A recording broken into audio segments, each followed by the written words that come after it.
A single dad just wanted to give his daughter a chance to be seen.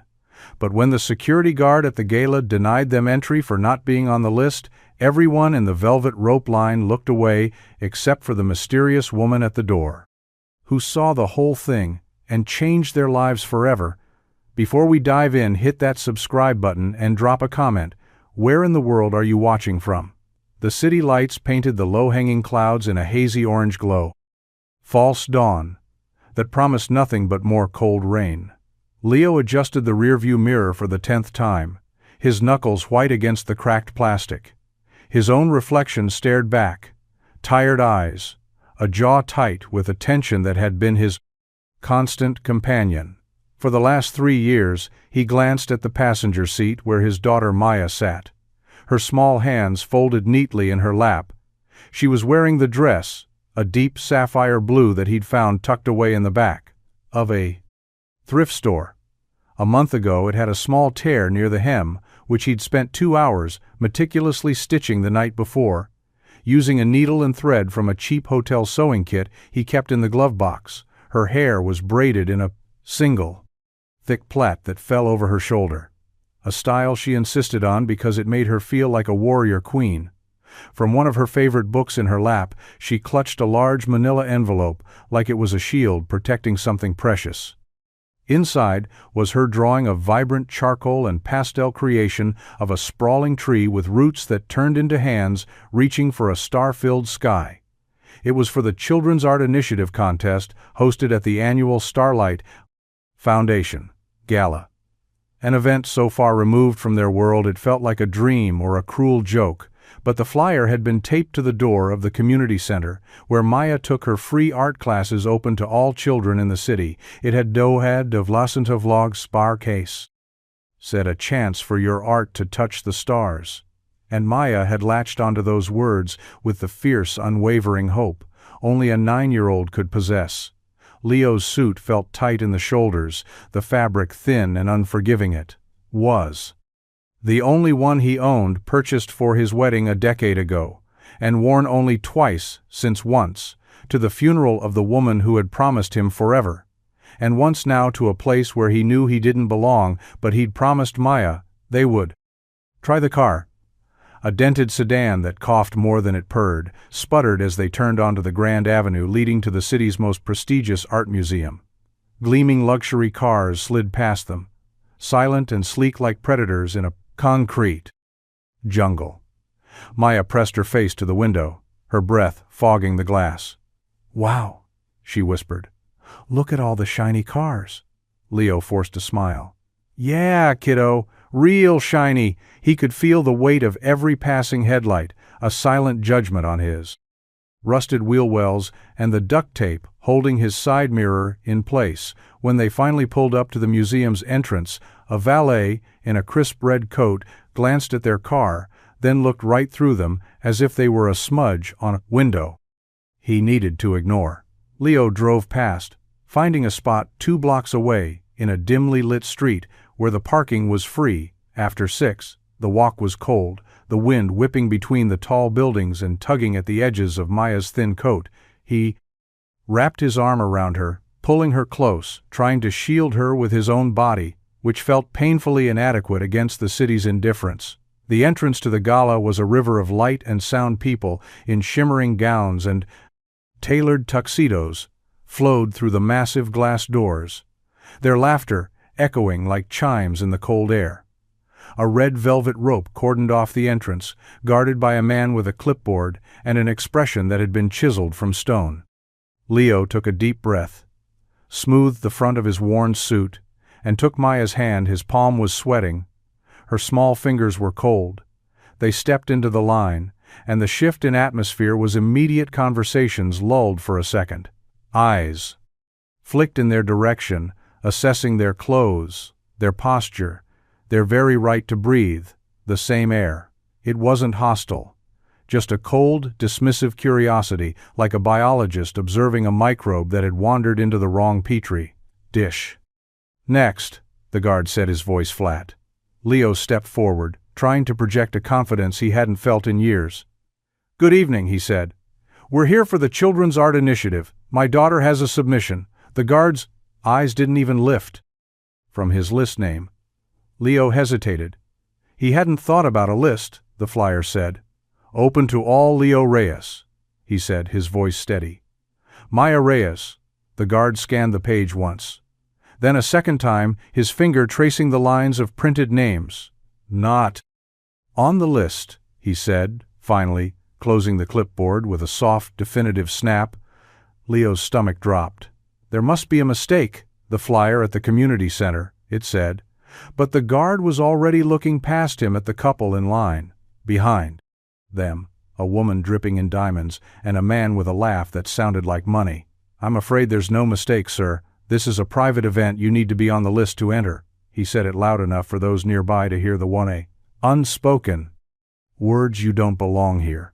Maya's hand tightened in his dad. She whispered her voice. Small and fragile, the hope that had been shining in her eyes just moments ago was starting to flicker. He saw it dimming, and it broke something in his chest. He could handle the judgment, the dismissal, the humiliation for himself. But seeing that light go out in his daughter's eyes was a pain so sharp it stole his breath. Please, Leo started his own voice, now pleading, just let her drop off her drawing. That's all we came for. The guard gave a short, humorless laugh. We don't just accept walk-in art, sir. This isn't a post office. The people behind them shifted impatiently. Someone coughed a quiet signal of annoyance. Leo's face burned with a heat that had nothing to do with the cold. He felt the weight of their stares, the silent consensus that he was holding up the line, wasting their precious time. He was about to turn away to scoop Maya up and carry her back into her. The night defeated, when a voice cut through the air, a voice that was quiet but held a resonance that made everyone turn. Excuse me. The woman who spoke was standing just inside the doors, almost hidden in the shadows. She wasn't dressed like the other guests. Her attire was simple. A tailored black dress that was elegant but understated. Her hair was pulled back from her face, revealing a sharp, intelligent gaze. She moved forward with a grace that was both commanding and gentle. Her eyes weren't on the guard or the crowd, they were on Maya's face, and the envelope clutched in her small hands. I believe there's been a misunderstanding, she said, her voice calm, but with an edge of steel. The guard blinked, startled by the interruption. Miss Vance, he stammered, straightening his posture. I was just enforcing protocol. Then, perhaps your protocol needs to be reviewed, she replied, her gaze finally shifting to him.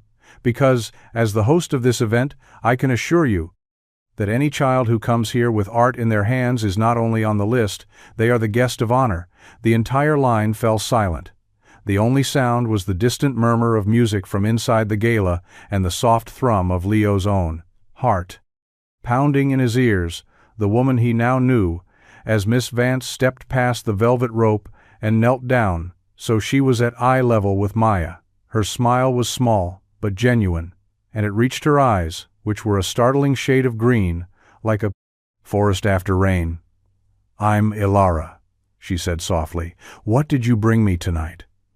Maya looked at her father for permission, and when he gave a slow, dazed nod, she held out the envelope. A tree, she whispered. Its roots are hands.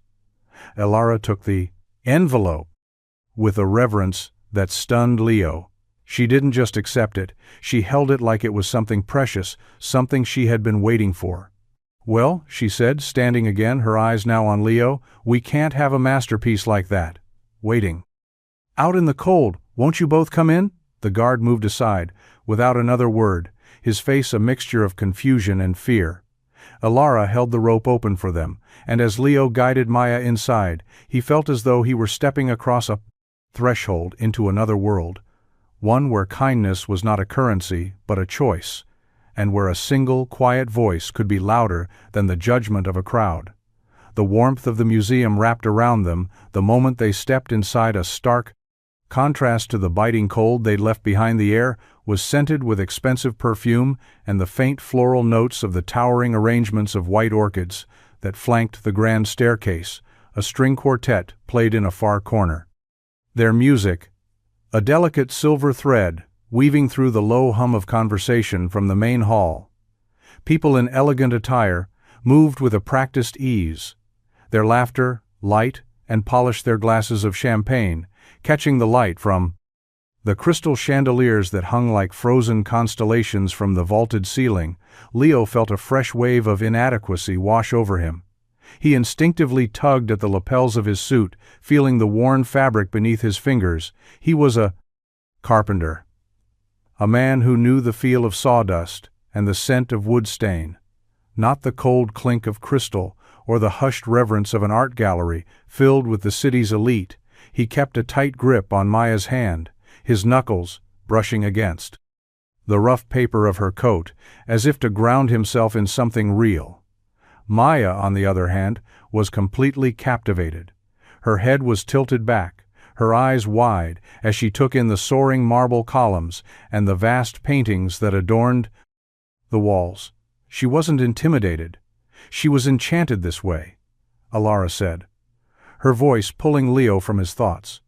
She hadn't moved far, just a few steps ahead, her posture poised and calm. She didn't seem to notice the curious glances they were receiving from the other guests. Or if she did, she gave no indication. She led them away from the main throng down a quieter hallway, lined with smaller galleries. The noise of the gala faded behind them, replaced by the soft echo of their own footsteps on the polished stone floor. They stopped in front of a large, ornate table where an attendant, in a black uniform, stood beside a tiered display stand. "This is where the submissions are displayed," Alara explained. Gently to Maya, "We'll make sure your tree has the best spot." Right at the front, the attendant. A young woman with a kind smile took the envelope from Maya with practiced care and slid the drawing from its sleeve. She paused for a moment, her eyes widening slightly as she looked at it. "That's beautiful," she murmured before placing it on a small easel at the very center of the display. Maya beamed, her face glowing with a pride so pure it made Leo's throat tighten. He watched her stare at her own artwork. Now part of this glittering world, and for a moment he forgot his own discomfort. He forgot the worn suit and the disapproving stares. He only saw his daughter's dream made real. If only for a night. "Thank you," he said, his voice rougher than he intended, turning to Alara. "You didn't have to do any of that." She met his gaze, her expression unreadable. "I believe I did," she replied. "Now would you and the artist be my guests for the evening? I have a table that's refreshingly quiet and has an excellent view of the dessert bar." Maya's eyes lit up at the mention of dessert, and before Leo could formulate a polite refusal, his daughter had already answered for him.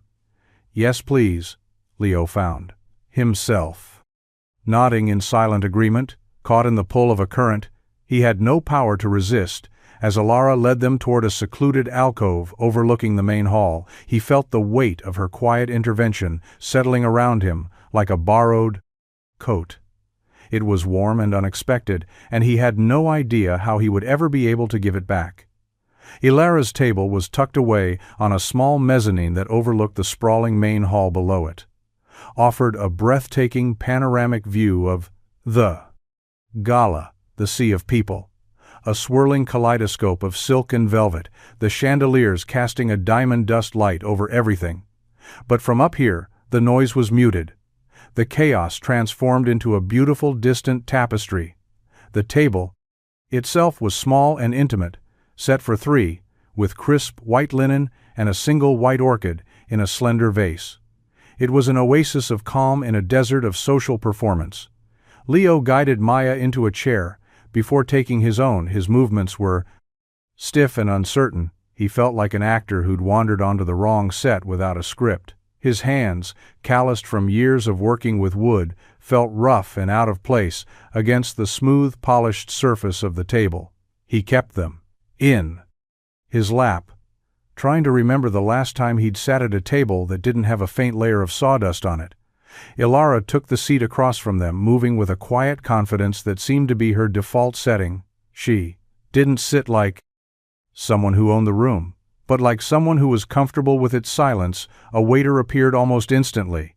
His presence so discreet he seemed to materialize from the shadows. He poured water from a crystal pitcher and offered them small leather-bound menus. Maya stared at the menu, her brow furrowed in concentration. "It's all in swirly letters," she whispered to Leo. "I don't know what any of it means." Elara smiled gently. "It's just fancy for tiny food," she said, pointing to one of the items. "That's a very small hamburger, and that's a little stick with cheese and fruit on it." Her tone wasn't condescending. It was helpful, conspiratorial, as if she were letting them in on a secret. Maya giggled, pointing a finger at a long, indecipherable word. "What about that one?" That Elara leaned closer.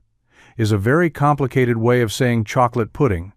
Maya's eyes went wide, and she looked at Leo with a hopeful plea. He couldn't possibly deny the waiter, return to take their order, and Elara spoke for them with an easy authority, ordering a selection of the tiny foods and 2 chocolate puddings, one for her and one for Maya.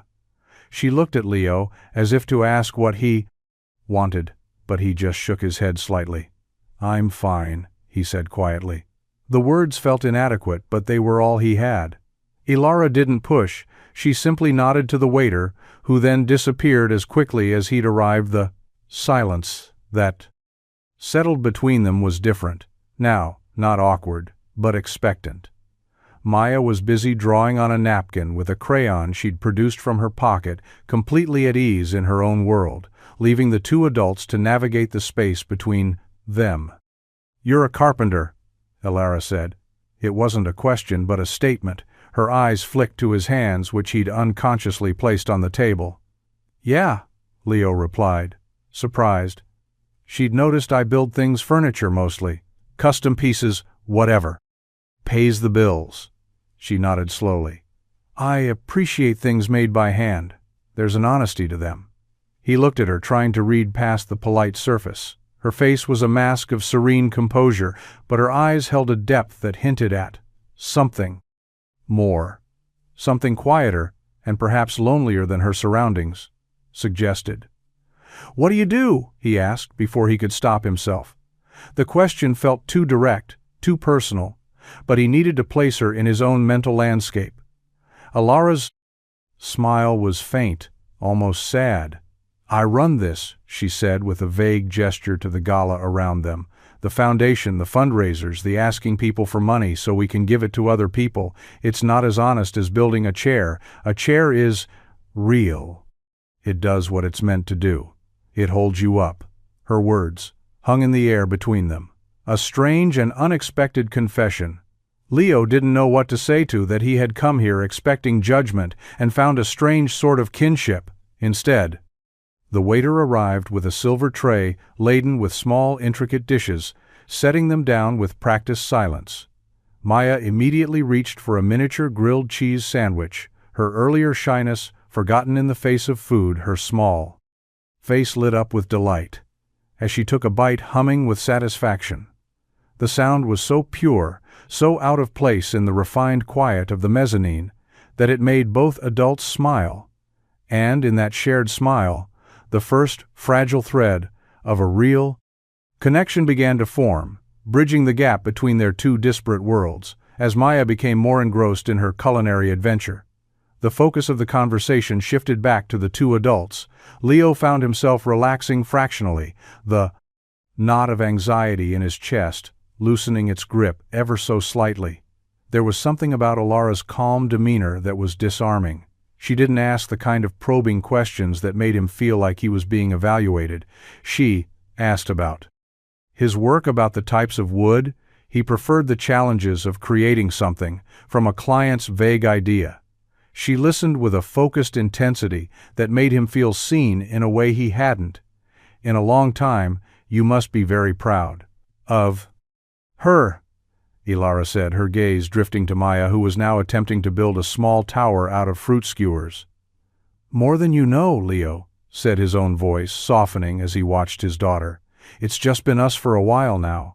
Her mother passed away 3 years ago." There was no self-pity in his tone, just a statement of fact, a piece of his history that shaped every part of his present. Ilara's expression softened, and for the first time he saw a flicker of genuine, unguarded emotion in her eyes, a deep well of empathy that seemed to momentarily overwhelm her practiced composure. "I'm very sorry," she said, her voice barely a whisper. The words were simple, but they landed with a weight that other more elaborate condolences never had. She didn't offer platitudes or change the subject. She just sat with the truth of his loss for a moment, letting the silence hold it with a quiet respect. He found himself wanting to know more about her, not about the foundation or the fundraisers, but about the woman who sat across from him looking as lonely as he often felt. "So you're always the host at these things?" he asked, trying to steer the conversation to safer ground. "Always," she replied with a sigh that seemed to carry the weight of 1,000 such events. "I grew up in this world. My father started the foundation. It was his legacy, his passion. He believed that art and beauty could change lives, and I believe that too. It's the getting people to pay for it. That's the exhausting part." She picked up her water glass and stared into it as if it held some profound truth. "The politics, the handshakes, the smiling, until your face feels like it's going to crack. It's a profound of the second. Performance. And some nights I get tired of the stage." The honesty of her admission was startling. It was the kind of thing people thought but never said.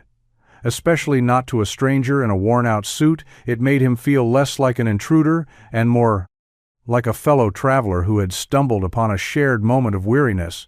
"You don't seem like the type to get tired," he said. It was a genuine observation. She carried herself with an unshakable poise that seemed immune to fatigue. Looked up, and a small, sad smile touched her lips.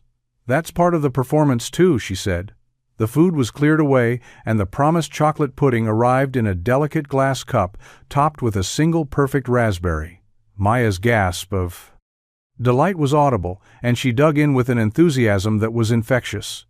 Ilara watched her with a fond smile, her earlier melancholy seeming to lift in the presence of the child's uncomplicated joy. As the night began to wind down, the crowd in the hall below started to thin.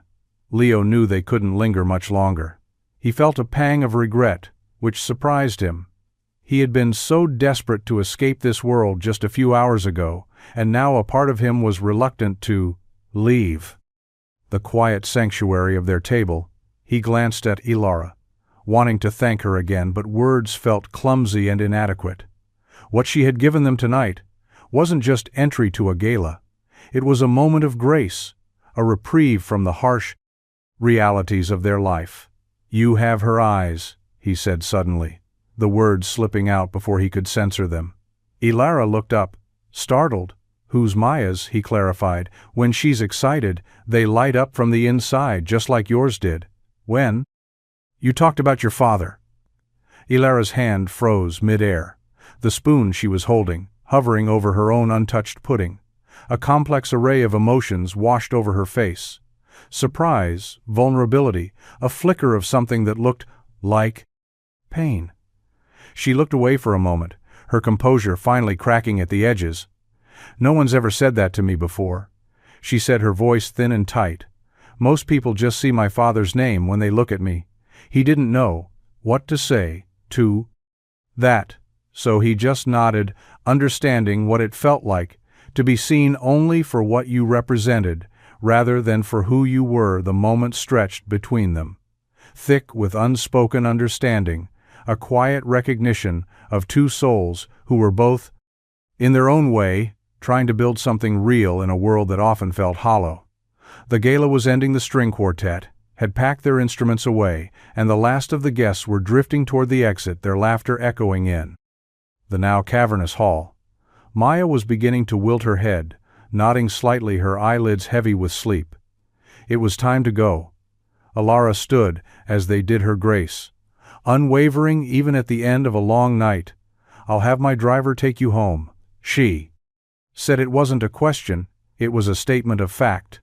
Leaving no room for polite refusal, Leo opened his mouth to protest, to insist they could walk to their car, but the thought of navigating the cold, dark streets with a sleeping child was more than he could face. Tonight, he gave a single reluctant nod. "Thank you," he said the words, feeling small and insufficient for the kindness she had shown them. They walked back through the now empty hallways, the silence amplifying. The soft click of Ilara's heels on the marble floor.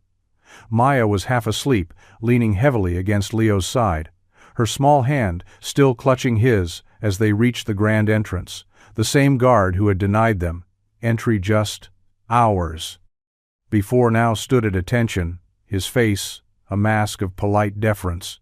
He opened the door for them without a word, his eyes carefully avoiding. Leo's a sleek black car was waiting at the curb, its engine humming a low, quiet rhythm.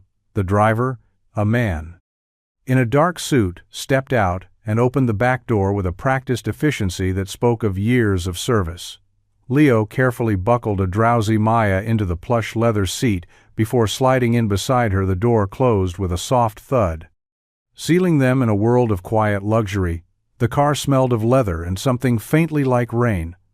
Ilara slid into the front passenger seat, turning to face them. "Where to?" she asked. Leo gave her the address of their small apartment on the other side of town, a place that felt 1,000,000 miles away from the opulence of the museum. The car pulled away from the curb so smoothly, they barely felt it move. The city lights blurred into long streaks of gold and red against the tinted windows. Maya's head came to rest on Leo's shoulder, her breathing evening out into the slow, steady rhythm of deep sleep. He looked down at her, her face peaceful in the soft glow of the dashboard lights, and his heart ached with a love so fierce. It was almost painful. He had wanted to give her one night of magic, and this woman, a complete stranger, had done just that. He looked at Ilara's reflection in the rearview mirror. She was staring out the window, her profile etched against the passing city lights.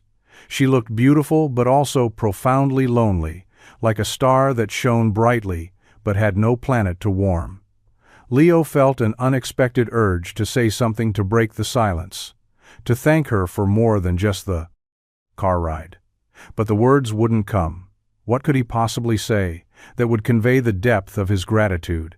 He was a carpenter. She was a philanthropist. Their worlds were destined to collide for one brief night and then drift apart. That was the natural order of things. But as the car carried them further into the night, away from the glitter and the gold, he couldn't shake the feeling that something significant had just happened. Something that had shifted the axis of his quiet world. In a way he was not yet prepared to understand, the car glided to a stop in front of a modest brick apartment building on a street where the streetlights flickered with an unsteady hum. The building was old, its edges softened by time and neglect. It was a world away from the gleaming marble of the museum, and the contrast was jarringly apparent in the quiet hum of the luxury car's engine. "This is us," Leo said, his voice low, as he gently roused a sleeping Maya. From his shoulder the driver was already out of the car, holding the door open for them with the same silent efficiency as before. Leo unbuckled Maya and lifted her into his arms. She was a dead weight, her body warm and pliant against his. He stepped out onto the cracked sidewalk, the cold night air, a stark reminder of where they were and who they were. Ilara stepped out of the car as well, her simple black dress and elegant heels looking entirely out of place against the gritty backdrop of his neighborhood. She didn't seem to notice or care. Her arms were crossed against the chill, but her gaze was fixed on him and Maya with an intensity that was both unnerving and deeply compelling. "Thank you again for everything," Leo said. The words felt inadequate, but they were all he had to offer. She gave a small nod. Of course he turned to go, but her voice stopped him. "Leo," she said his name softly, and he turned back. She was holding a small, elegant card in her hand. It was thick and cream-colored, with her name embossed in a simple gold script. No title, no company name, just Ilara Vance. She held it out to him. "I'd like to see the warrior queen's father again," she said, her voice quiet but clear. "If you'd be open to it. Just coffee, no galas." "I promise." Leo stared at the card. Then, at her. He was a man who knew his place in the world, a world of hard work, honest labor, and the constant, quiet struggle to make ends meet. She belonged to a world. He had only glimpsed a world of power, influence, and effortless grace. Taking the card felt like a risk, like accepting an invitation to a place he wasn't built for. But then he looked down at Maya, sleeping peacefully in his arms. Her face untroubled by the worries that plagued him, and he knew he couldn't let fear make his decisions for him. He reached out and took the card, his rough, calloused fingers brushing against hers for a fleeting second. The contact sent a jolt of warmth through him, unexpected and startling. "I'd like that," he said, his voice more certain than he felt. She smiled. A genuine, unguarded smile that transformed her face, making her look younger and less burdened. "Good," she said then.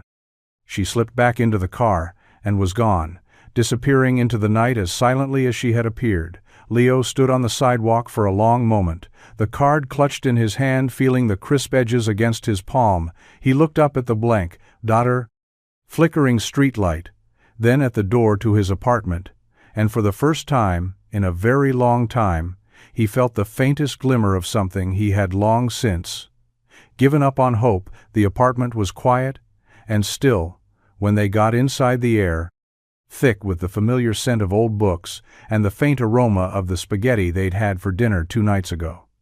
Leo laid Maya gently in her bed, pulling the thin patchwork quilt up to her chin. She murmured something in her sleep, a soft jumble of words that sounded like stars and pudding, and he smiled, his heart aching with a tender love. He went back to the living room and sank onto the worn couch, the springs groaning in protest. He placed Alara's card on the small coffee table, which he'd built himself from reclaimed pine. The elegant, cream-colored rectangle looked comically out of place next to a stack of overdue library books and a chipped ceramic mug. He ran a hand over his face, feeling the exhaustion settle deep into his bones. The night had been a whirlwind of emotions, humiliation, gratitude, confusion, and a strange sense of connection to a woman he had no right to feel connected to. He had spent the last 3 years building a fortress around his heart, a fortress designed to protect both him and Maya from any more loss, any more pain. It was a lonely existence, but it was a safe one. Alara, with her quiet kindness and sad eyes, had breached those walls without even trying. She had seen past his worn suit and his rough hands, and had looked at him like he was someone worth knowing. That was a dangerous thing, a very dangerous thing. For a man who had forgotten what it felt like to be seen, he picked up the Brahms-Klam card again, tracing the elegant script of her name with his thumb. It felt heavy in his hand, heavy with possibility and risk. He knew what he should do. He should throw it away. He should forget about the woman from the gala and return to the safety of his predictable life. But he couldn't. The image of her kneeling to speak to Maya, her face illuminated by the soft light of the museum, her eyes filled with a surprising warmth, was seared into his memory. He couldn't just erase that. He leaned back his head, resting against the back of the couch, and closed his eyes. He didn't know what the future held. He didn't know if he was brave enough to step out of his fortress and risk feeling something again. But as he drifted off to sleep with the city's distant hum as his lullaby, he knew one thing for sure. He wasn't going to throw the card away. Not yet. The next morning, Leo woke to the smell of rain and the soft gray light of a city morning. Filtering through the dusty windows of his apartment, his back ached from sleeping on the couch, and his mind felt groggy with the remnants of strange dreams filled with chandeliers and whispered conversations. He sat up slowly, his eyes landing on the cream-colored card, still sitting on the coffee table. It hadn't been a dream. It had all been real. He stood and stretched the stiffness in his muscles, a familiar reminder of a life lived on his feet in the kitchen. Put on a pot of coffee, the cheap, generic kind he bought in bulk. But this morning, its bitter aroma was a comfort, a return to the familiar rhythms of his life. Maya was still asleep, her door slightly ajar. He peeked in and saw her curled up in her bed, her face peaceful, her drawing of the tree now taped to the wall above her head, a proud testament to her night of magic, Seeing her like that, so content and untroubled, solidified something in him. He had done the right thing by taking her to the gala, even if it had ended in a way he never could have predicted. After pouring himself a mug of coffee, he sat down at the small kitchen table, his worn copy of a woodworking manual open in front of him, but he couldn't focus. His thoughts kept drifting back to Elara, to the quiet intensity of her gaze, to the unexpected vulnerability in her voice. He had her pegged as just another wealthy philanthropist, aloof and detached from the real world. But she had been anything. But she had been kind, perceptive, and surprisingly down to earth. He picked up the card again, turning it over in his hands. What did she want from him? Was this just an act of pity? A way to assuage some rich person's guilt? Or was it something more? Something genuine? His rational mind told him to be cautious, that people from her world didn't just wander into his without an agenda, but his heart, a part of him he had long kept dormant, whispered a different story. It whispered that maybe, just maybe, she had seen something in him that he had forgotten. Was there a knock on the door?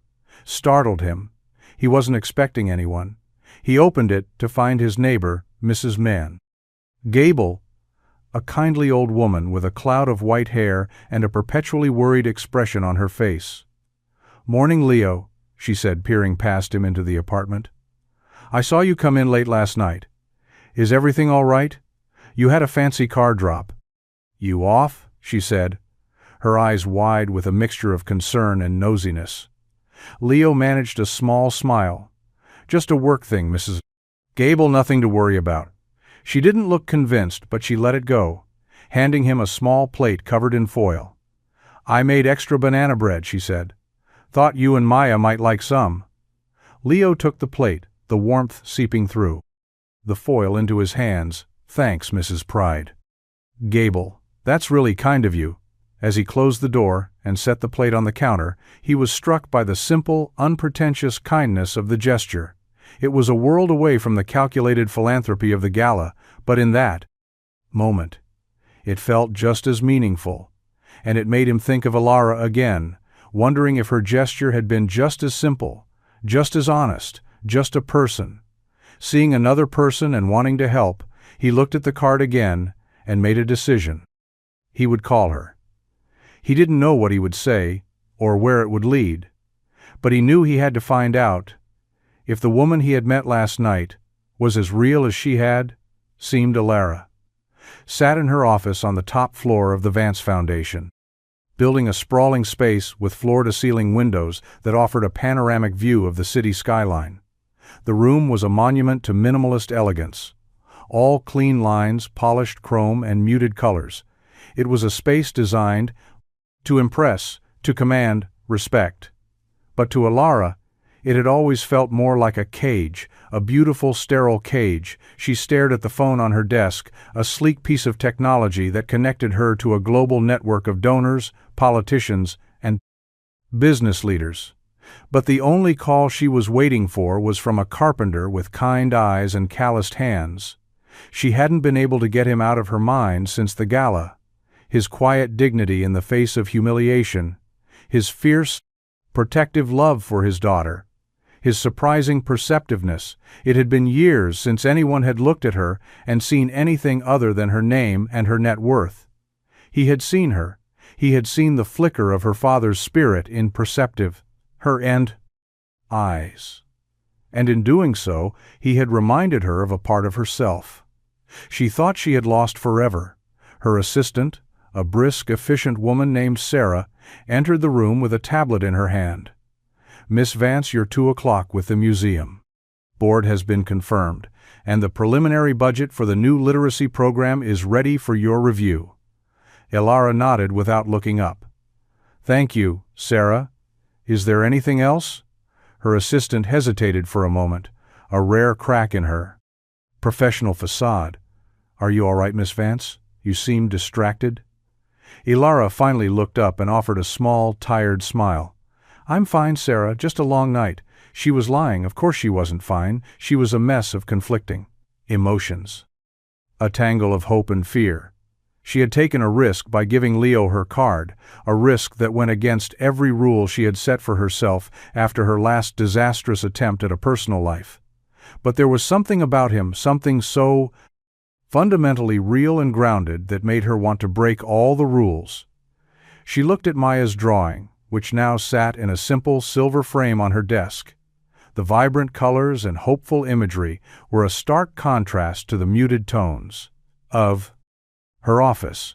It was a reminder of a different kind of world, a world where magic was found in a box of crayons, and love was a force strong enough to hold up the stars. The phone on her desk rang, and her heart gave a sudden leap. She snatched it up, her voice a little too breathless as she answered. "Hello." There was a pause on the other end, then a man's voice, quiet and a little hesitant, came through the line. "Ilara, it's Leo Reyes from the Gala last night." Ilara closed her eyes, a slow smile spreading across her face. "Leo," she said his name, a soft exhalation of relief. "I'm glad you called." She had no idea where this was going, but for the first time in a very long time, she felt a thrill of anticipation, a sense of stepping into the unknown, not with fear, but with a quiet sense of excitement.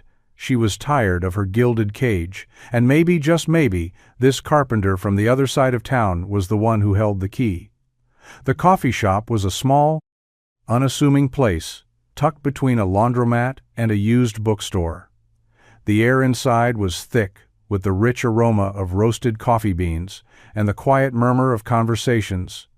It was the kind of place where people lingered over their laptops, their faces illuminated by the soft glow of their screens, a world away from the hushed reverence of the museum or the corporate chill of Ilara's office. Leo felt more at home here. He had chosen the place deliberately, a neutral ground where he wouldn't feel so out of his depth. He sat at a small table in the back, a chipped ceramic mug warming his hands, his eyes flicking to the door. Every time the little bell above it chimed, he was nervous, his heart thumping a steady rhythm.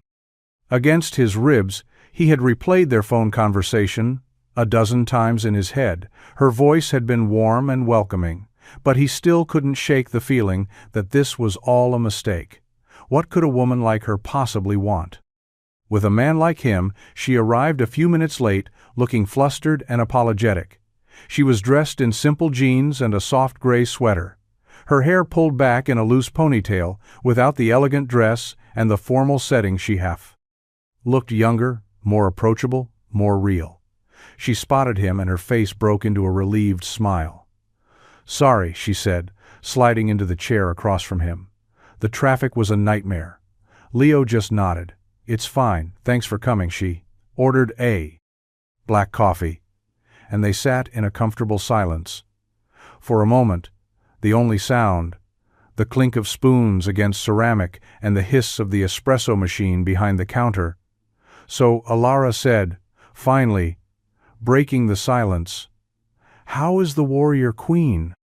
This morning Leo smiled. "She's good." She told everyone at school that she went to a castle and ate magic pudding. "She thinks you're a fairy godmother." Ilara laughed, a genuine warm sound that made a few people at the nearby tables look up.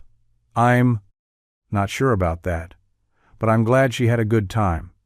He hesitated for a moment, then decided to just say what was on his mind. "Look, Ilara, I'm not sure why you wanted to see me again. I'm just a guy trying to make ends meet. Don't move.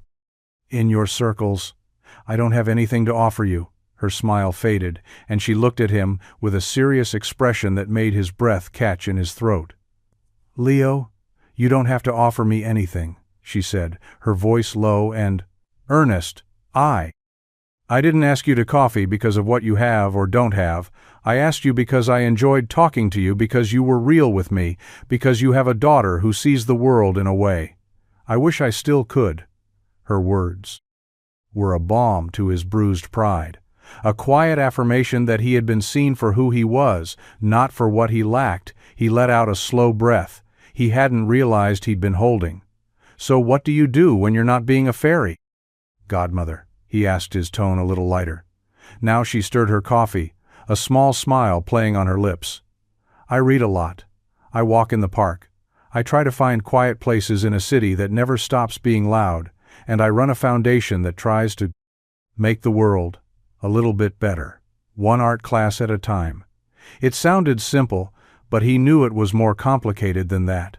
He could see the weight of her responsibilities in the faint lines around her eyes, the subtle tension in her shoulders. She was a woman who carried a world on her back. Even if she wore it with grace, they talked for over an hour, the conversation flowing easily between them. They talked about books and music, about the challenges of raising a child on your own, about the simple pleasure of a well-made piece of furniture. Leo found himself opening up to her in a way he hadn't with anyone in a long time. He told her about his late wife, about their shared dream of opening their own workshop, about the grief that still ambushed him in quiet moments. She listened with a compassionate stillness that made him feel safe to be vulnerable. When it was time to go, they stood outside the coffee shop, the city's noise a stark contrast to the quiet intimacy they had shared. "I'd like to see your workshop sometime," Ilara said, her eyes hopeful. "If you'd let me." Leo didn't hesitate this time. "Yeah," he said, a genuine smile spreading across his face. "I'd like that," as he walked away. He felt a lightness in his step that had been missing for years. He didn't know where this was going, but he was no longer afraid to find out he was just a carpenter and she was a philanthropist. But in that small coffee shop, they had been something else. Entirely two people finding a sliver of connection in a world that often felt disconnected. And for now, that was more than enough. The workshop was Leo's sanctuary, a large, dusty space at the back of a converted warehouse on the industrial side of town. The air was thick with the scent of pine and cedar, and the floor was permanently covered in a fine layer of sawdust. The space was organized in a way that would look like chaos to anyone else, but to Leo, every tool had its place, every stack of wood its purpose. It was a world away from the polished perfection of Ilara's life, and he was nervous about her seeing it. She arrived on a sunny afternoon a few days later, dressed in practical boots and a simple jacket that looked like it had been chosen for comfort rather than style. She stepped inside and her eyes widened, not with judgment, but with a genuine sense of wonder. "It smells amazing in here," she said, taking a deep breath like a forest. Leo chuckled. "It's a step up from the smell of the rendering plant down the street."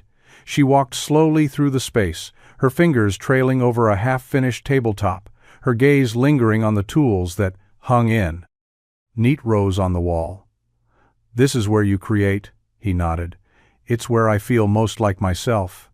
She turned to him, a soft smile on her face. I can see that Maya was there too, sitting at a small workbench Leo had built for her. She was meticulously painting a small wooden bird he had carved her, eyes focused in concentration. She looked up when Ilara approached, and her face broke into a wide grin. "Miss Ilara, you came?" Ilara knelt beside her. "What are you making a sky bird?" she said, holding it up. "For inspection. It's for my mom's garden." Ilara's eyes softened. "It's beautiful, Maya. I bet she'll love it." Leo watched them interact, a warmth spreading through his chest. Ilara had a natural way with Maya, a gentle patience that couldn't be faked. She wasn't just being polite, she was genuinely interested in the small world of a 9-year-old girl. Ilara spent over an hour in the workshop, asking Leo about his process, about the different types of wood, about the stories behind the pieces he was working on. He showed her a rocking chair he was restoring for an elderly client, a delicate piece with intricate carvings that had been worn smooth by time. He showed her a set of bookshelves he was building for a local library, a project he had taken on for a fraction of his usual fee, because he believed in the cause. She didn't just look at the pieces, she touched them, her fingers tracing the grain of the wood as if she could, to feel the history within them. "You have a gift, Leo," she said, her voice filled with a quiet awe. "It's not just furniture you're building, You're building memories, he shrugged. I just like working with my hands. It's simple. It's honest. She met his eyes, and he saw a flicker of the same sadness he had seen at the gala. I think simple and honest are the most complicated things to find in this world. As she was leaving, she paused at the door. Thank you for showing me this, she said. It felt like you were showing me a part of yourself. He didn't know what to say to that, so he just nodded, watching her go as the sound of her car faded into the distance. He looked around his workshop, the familiar space, suddenly feeling different, a little brighter, a little less lonely. He had let someone into his sanctuary, and instead of judging it, she had seen the beauty in its imperfection, and that more than anything made him believe that this connection between them might be just as real and just as beautiful. The days that followed settled into a new and surprising rhythm. Ilara became a quiet but constant presence in their lives. She would show up at the workshop with Dediu Tejas Blank, coffee and pastries, sitting for hours, while Leo worked content to just be in the same space. She would help Maya with her homework, her patient explanations of long division, a welcome relief for Leo, who had always struggled with math. They two went for walks in the park, Maya running ahead to chase pigeons, while Leo and Ilara followed at a slower pace. Their conversations meandering from the mundane to the profound, they discovered a shared love for old black and white movies, a mutual disdain for cilantro, and a similar sense of feeling like they were on the outside looking in, even when they were in the center of their own lives. Leo found himself looking forward to her visits more than he cared to admit. He liked the sound of her laugh, the quiet intelligence in her eyes, the way she made him feel like the most interesting man in the world. Just by listening to him, he was starting to let his guard down to believe that this thing between them, whatever it was, might actually be real. One rainy Saturday, she invited them to her apartment for a movie marathon. Leo was hesitant. He had seen her world from the outside, but stepping into it felt like a different level of intimacy. But Maya's enthusiastic pleading was impossible to resist. So he found himself standing in the private elevator of a skyscraper that touched the clouds, his heart pounding a nervous rhythm against his ribs. Her apartment was exactly as he had imagined, and yet nothing like it. It was vast and minimalist, with breathtaking views of the city, but it was also filled with books, stacks of them. On every available surface there were framed photographs on the walls, not of celebrities or politicians, but of landscapes, a windswept coastline, a misty forest, a field of wildflowers. There was a comfortable-looking couch with a worn throw blanket draped over it, and a grand piano in the corner with a sheet of music left open. It wasn't a showroom, it was a home, a lonely home perhaps, but a home. Nonetheless, they watched an old Cary Grant movie. Maya curled up between them on the couch, a big bowl of popcorn in her lap. Halfway through the movie, she fell asleep, her head resting on Ilara's shoulder. Leo looked over and saw Ilara staring down at Maya, her expression a mixture of tenderness and a deep, ached longing. It was a look. He recognized a look he had seen in his own reflection. Many times he, gently, lifted Maya into his arms, intending to take her home, but Ilara stopped him. "Let her sleep," she whispered. "There's a guest room. You can both stay." He should have said no. He should have maintained the boundaries he had so carefully constructed. But looking at Ilara's hopeful face, he found he couldn't.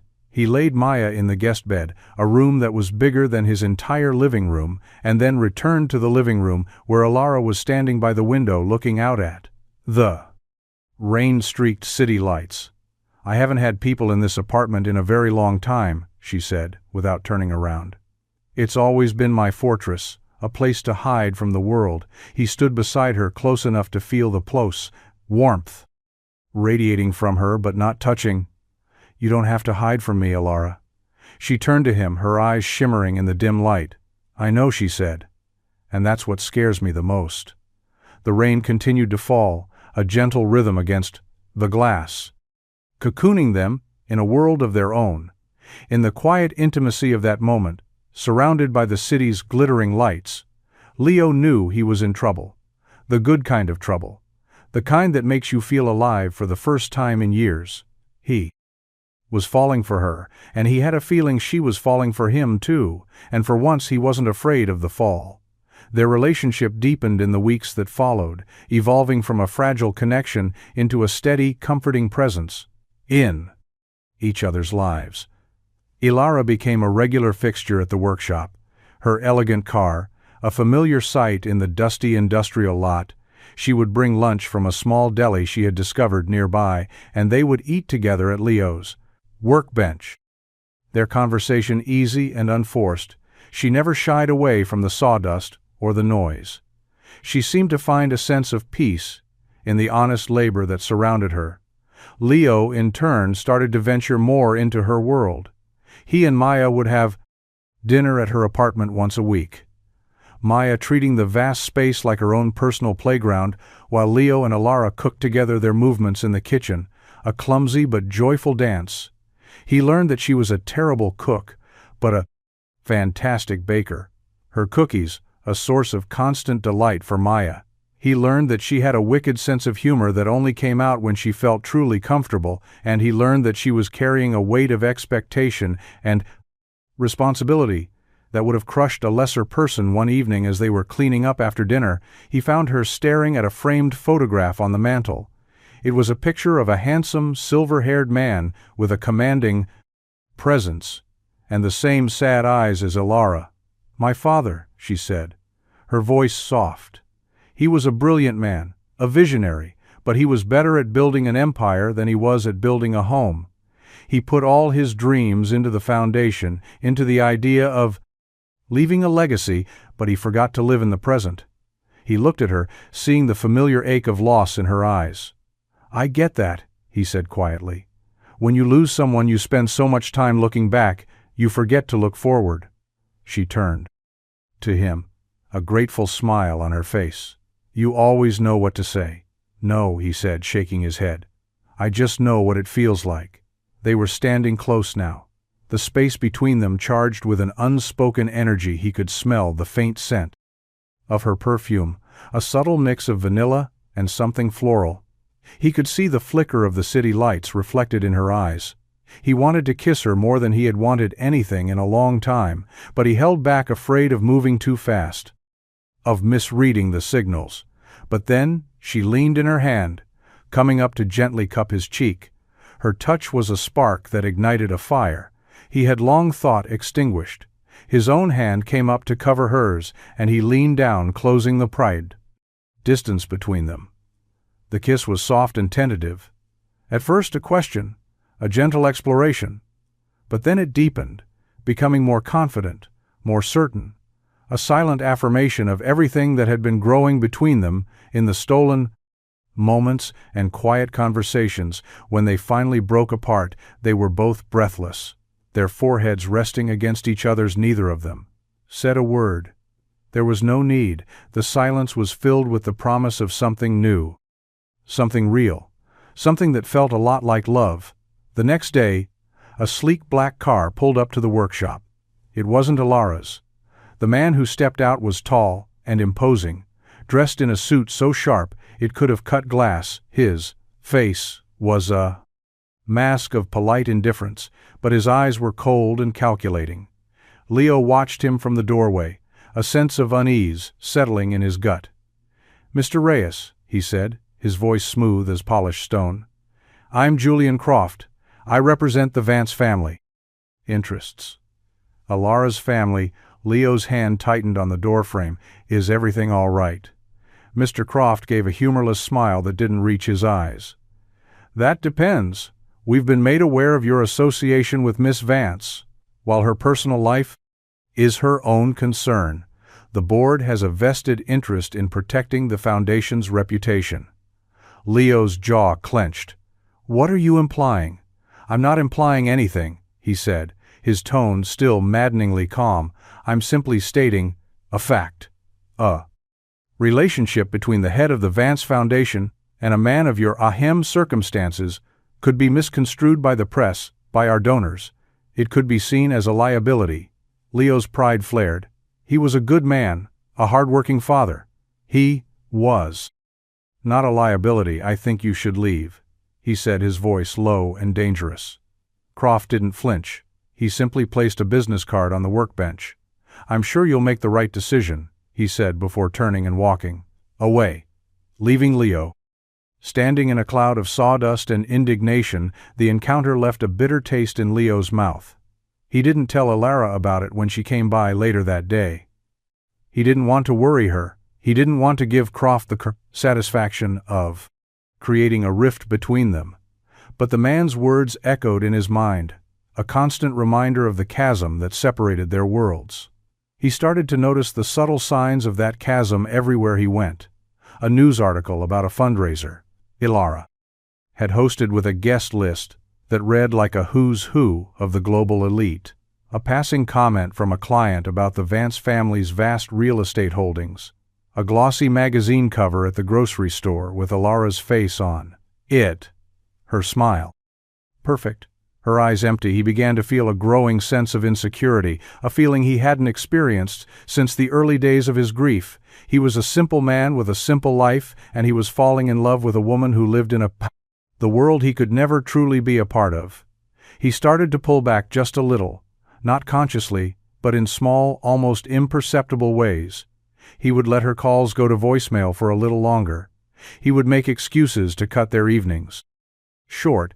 He would find reasons to be busy at the workshop when he knew she was planning to visit.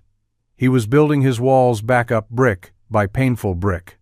Not because he didn't love her, but because he was terrified of the day her world would inevitably swallow his whole and leave him with nothing but the memory of what he had lost. Ilara felt the shift immediately. Leo's growing distance was a subtle chill in the air, a quiet retreat that left a void in its wake. His laughter was a little more forced, his smiles a little less frequent, his touch a little more hesitant. She knew something was wrong, but she didn't know how to ask without sounding accusatory. She tried to bridge the gap, suggesting a weekend trip to the coast, a place where they could escape the city and be just Leo and Ilara. But he had demurred, citing a backlog of work at the shop. She tried to talk to him about it one evening as they sat in his small living room, the silence between them, stretching thin and tight. Leo, is everything okay? You seem distant. He had avoided her gaze, focusing on a loose thread on the couch. Cushion, I'm fine, just tired, a lot on my mind. She knew it was a lie, a polite deflection, designed to keep her at arm's length, and it hurt more than an angry outburst would have. She felt like she was losing him, and she didn't know why. She confided in her only real friend, a sharp-witted art curator named Isabel, who had known her since before she was Ilara Vance, philanthropist extraordinaire. He's pulling away, and I don't know what I did wrong, Ilara said, her voice thick with unshed tears, as they sat in Isabel's sun-drenched apartment. It's not what you did, darling. It's who you are, Isabel said gently. You're a Vance. You come with a universe of expectations and complications. He's probably just scared, and can you blame him? Isabel's words were a painful truth. Ilara had tried so hard to be just. Ilara to shed the weight of her name and her fortune, but it was a part of her she could never fully escape. She had inadvertently dragged Leo into her complicated world, and now he was drowning in it. That night she went home to her silent penthouse and made a decision. She couldn't let him go without a fight. She had to show him that their two worlds could coexist, that their love was stronger than the chasm that separated them. She had an idea, a crazy, audacious idea, that was either going to bring them closer together or push them apart for good. She spent the next week making arrangements, pulling strings and calling in favors she had never used for personal reasons before she was orchestrating a collision of their two worlds. A grand gesture designed to prove that he belonged by her side, not as a liability, but as an equal. The annual Vance Foundation Artisans Grant was one of the most prestigious awards in the baiting country, a life-changing sum of money given to a single craftsman whose work embodied the principles of honesty, integrity, and innovation. The winner was chosen by a secret committee of experts, and the announcement was made at a formal reception attended by the city's most influential patrons of the art. Leo had heard of the grant. Of course, it was the stuff of legends in the woodworking community, but he had never dreamed of applying. He was just a small-time carpenter, trying to keep his head above water. A week after his encounter with Julian Croft, a formal invitation arrived at his workshop, an elegant cream-colored envelope with the Vance Foundation's crest embossed in gold. It was an invitation to the artisan's grant reception. He almost threw it away, assuming it was a mistake, but then he saw a small handwritten note at the bottom of the invitation. "Please come, I want you to be there." It was in Alara's familiar script. He was torn. Part of him wanted to go to see her, to break through the walls he had built between them, but another part of him was terrified of stepping back into her world, of facing the judgment and the pity he had felt at the gala. He spent the next few days in a state of turmoil, his work suffering as his mind wrestled with the decision. Maya was the one who ultimately made up his mind. "For him, you should go, Daddy," she said one evening, as he tucked her into bed. "Miss Alara misses you, I can tell, because you haven't been smiling as much." Her simple, innocent wisdom was a spear to his heart. He knew she was right. He was miserable without Alara, and hiding from his feelings wasn't protecting anyone. It was just prolonging the pain. He decided to go. He dusted off his one good suit, polished his worn dress shoes, and prepared himself for a night of feeling out of place. But he was doing it for her, for them, for the slim hope that they could find a way back to each other. The reception was held in a different wing of the same museum as the gala, a grand hall with soaring ceilings and walls, adorned with modern art. The crowd was smaller and more subdued than the gala crowd, a mix of artists, critics, and wealthy collectors. Leo felt the same familiar pang of inadequacy as he stepped inside. But this time, he held his head a little higher. He was here for Alara, and that gave him a sense of purpose that transcended his worn suit. He spotted her. Across the room, she was standing on a small stage, talking to a group of people. Her back to him, she was wearing a stunning silver dress that shimmered under the lights. And she looked every bit the powerful, confident woman. She was his heart, ached with a mixture of love and fear. He started to make his way toward her, but was stopped by a familiar face. Julian Croft, the man who had warned him away, was standing by the bar, a smug smile on his face. "I'm surprised to see you here, Mr. Reyes Croft," said his voice dripping with condescension. "Did you not get my message?" Leo just looked at him, his expression unreadable. "I'm here for Alara." Croft's smile faltered for a moment.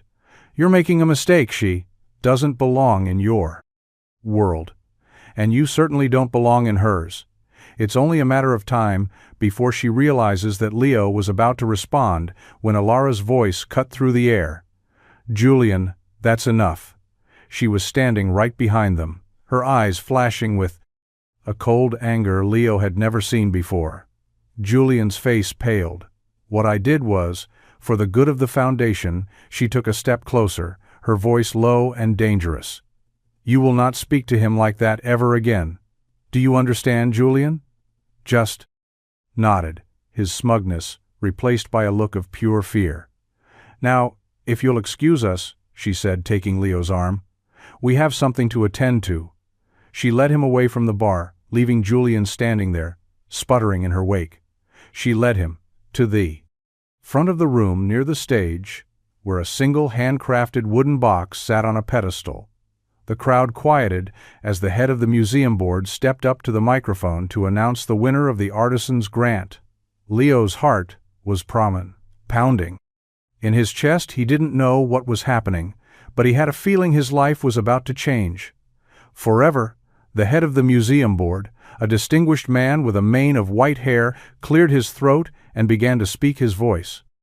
Echoing through the silent hall, he spoke of the Foundation's commitment to supporting artists who worked with their hands, who imbued their creations with a sense of soul and purpose. He spoke of the hundreds of submissions they had received from all over the country, each one a testament to the enduring power of craftsmanship. Leo stood beside Alara, her hand still resting on his arm, her touch a small anchor in the swirling sea of his emotions. He felt a sense of dread creeping up his spine. He didn't belong here. This was a world of accolades and recognition, a world that had no place for a small-time carpenter from the other side of town. And this year, the board continued his voice building with dramatic flair. The committee was unanimous in their decision.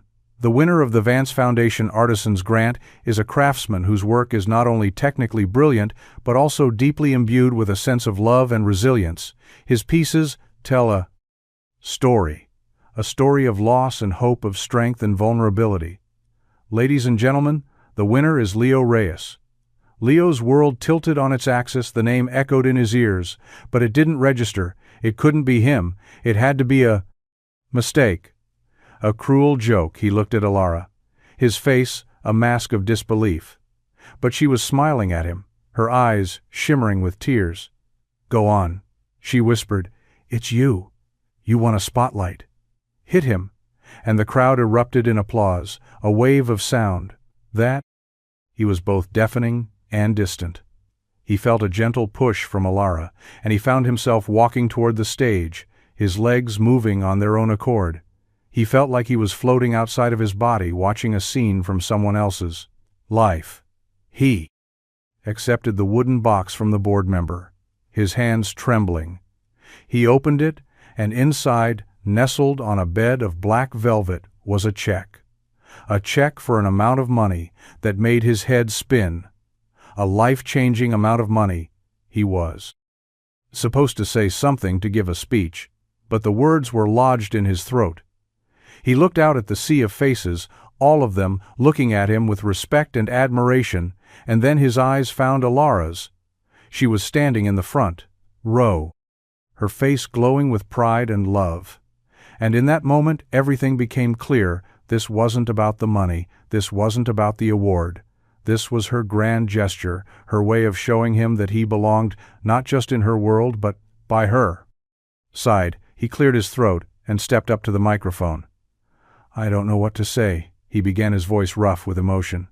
"I'm just a man who likes to build things. I never expected this. I never thought I deserved it." He paused, looking directly at Alara. "But someone very special taught me that your worth isn't measured by what you have, but by what you give.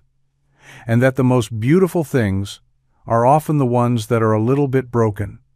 He held up the check, a small smile on his face.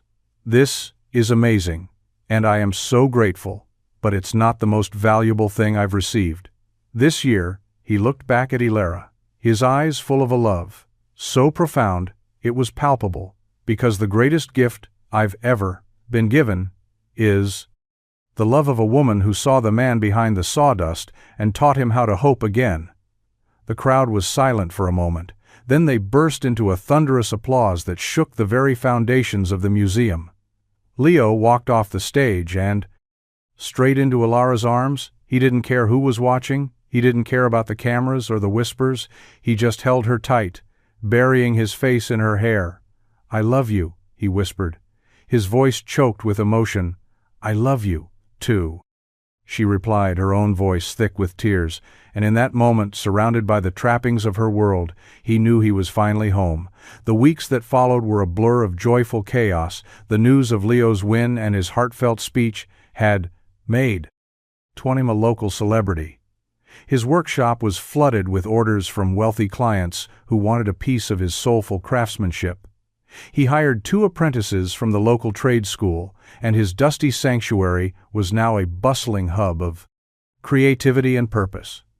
He and Alara were inseparable, their 2 worlds, merging in a way that felt both natural and miraculous. She would spend her afternoons at the workshop, a smudge of sawdust often on her cheek, as she helped him sand a rude piece of wood, or just sat and watched him work. He in turn would accompany her to foundation meetings, his quiet, grounded presence, a calming influence on the often contentious board. Julian Croft had been quietly dismissed, and Alara was reshaping the foundation in her father's original image, one that valued people over profit. One evening, they were sitting on the porch of the small house Leo had bought with the grant money, a modest but beautiful home with a big backyard. For Maya and a workshop that was twice the size of his old one, Maya was chasing fireflies in the twilight, her laughter echoing in the warm summer air. Alara leaned her head on Leo's shoulder, her hand resting on his. "I have something to ask." "You?" she said, her voice soft. Leo turned to her, a questioning look on his face. "What is it?" She took a deep breath. "I want to start a new initiative within the foundation," she said. "A program that provides grants and mentorship to single parents who are trying to start their own businesses. I want to call it the Maya Initiative because your daughter taught me that the biggest dreams often come from the smallest hearts." Leo's eyes filled with tears. "That's beautiful, Alara," she smiled. I want you to run it with me. I need your honesty, your integrity, your real-world perspective. I can't do it without you." Leo didn't have to think about it. He knew this was his purpose, his way of giving back, of turning his own struggles into a source of hope. "For others, yes," he said, his voice firm, "of course. Yes." A year later, they stood in the backyard of their home under a string of twinkling lights, surrounded by their closest friends and family. Maya stood between them, a loss of the four-com, a bi-dot-ho, flower girl, in a dress the same sapphire blue as the one she had worn to the gala a year ago. They exchanged vows. They had written themselves simple, heartfelt promises of love and partnership, of building a life together that was both honest and beautiful. As they kissed, a cheer went up from the small crowd, and Maya threw a handful of flower petals into the air.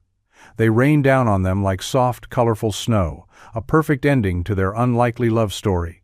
But it wasn't an ending, it was a beginning. A testament to the fact that sometimes the most beautiful things in life aren't found in grand ballrooms or on glossy magazine covers, but in the quiet spaces between two hearts who are brave enough to see each other for who they truly are. They had found their own kind of magic, not in a fairy tale, but in the real, messy, beautiful world. They had built together, one piece of wood, one act of kindness, one hopeful heart at a time.